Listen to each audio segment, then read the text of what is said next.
Well, all right. It's Wildcat Tales. Wildcat Sprat. This is of the Wildcat Women. Yeah. And if you go to that Wildcat Women segment, you'll see the pictures. But this is a little dialogue for you, behind the scenes. First of all, I'd like to mention someone that's not there, and that was the girl that taught me how to color in preschool, Ellen Wentland. Thank you. And I won the coloring contest too, and I danced on the tables. It was great. Also must mention my first real girlfriend. I was only 4 years old. She was an older woman. She was 6. And that was Linda Derringer, now Linda McCool. Fabulous. Now we get into the first real relationship, and that was in 4th and 5th grade with Virginia Thomas. And I have no picture of her, but she lives just down the street.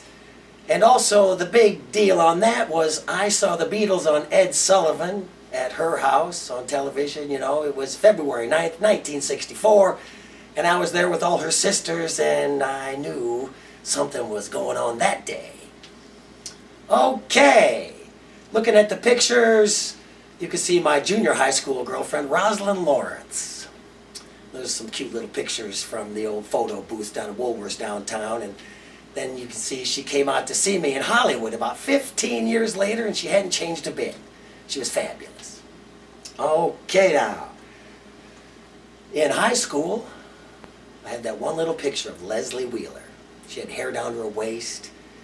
She was fabulous, but her parents hated me. I was a long-haired musician. Oh my. But she was wonderful. And after I got out of high school and ran wild for a few years, I ended up meeting a girl that I was with for 6 years, and that would have been Kathy Bateman. And we had a lot of fun. Those were the wild years, between the ages of about 18, 19, and 25, back in the mid-70s. Wow. And she was fabulous. She was very helpful, and she was a great photographer, and we really had a lot of fun.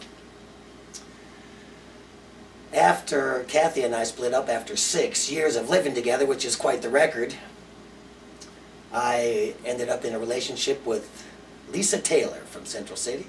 It was a bit short-lived and ill-fated, but it was love at first sight, and my heart was broken so bad the next thing I knew I was in Hollywood, California. And Hollywood was quite a trip.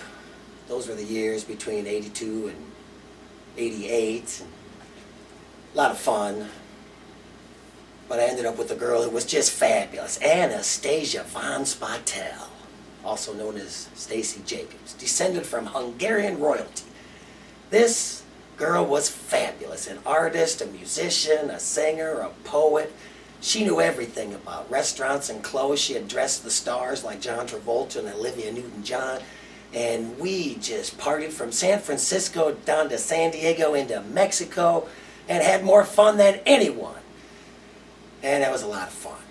But eventually I left Los Angeles, came back to Cedar Rapids, and right away met an amazing woman, Toni McLean from Vinton. I was out hanging posters for a gig, my first gig back in Cedar Rapids, 1988. There she was. It was love at first sight. 2 years of wild rock and roll madness. Let me tell you about it. Yes, it's nice to put these pictures on here. A lot of nice girls and everything, but I'm keeping it PG, you know. I'm not putting in the interesting stuff. Maybe it'll pop up someday, though. Well, after Toni and I split, and I ran wild in the summer of '92, I should say 91, I did end up meeting a fabulous woman in Anamosa at a hostage gig, Lori Osterkamp, Lori Love. I loved her so much, it almost killed me. That was the last time I was in full-blown, total 100% head over heels love, and just about didn't survive. And then along came Angel. Lisa McGowan. We were together for 4 years, had a lot of fun, a lot of pictures, a lot of parties. Wow. Yeah, we went to Woodstock 94, and we went to Cleveland Rock and Roll Hall of Fame grand opening and concert in 95. And those are some pretty wild years. And finally, it just kind of caught up with us, and we changed. I ended up meeting an altogether different woman, Nancy Dearborn, and there began my spiritual quest.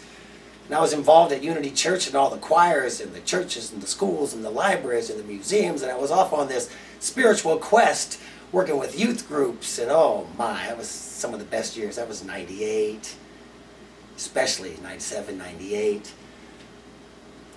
And then I went off on my own in 99 and 2000, but I met Trish Peters. Wow.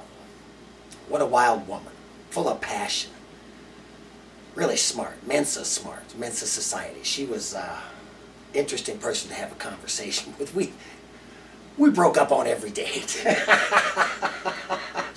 lot of fun though, a lot of passion, a lot of excitement. And that was like 2002, 2003. And then I ran into someone I had known for 20 years. I had met with Hostage back in '89. And that was down at the Taste of Iowa. And that was in 2003. And that was Nancy Schoen. And we've been together on and off ever since. It's been over 8 years. She's a wonderful woman, a lovely lady, a great girl. I, of course, the conflicted, tortured soul. God bless us all. God help everybody. What a wonderful, wild world it is. Where would we be without women? Well, I love you, baby. And I'll see you later.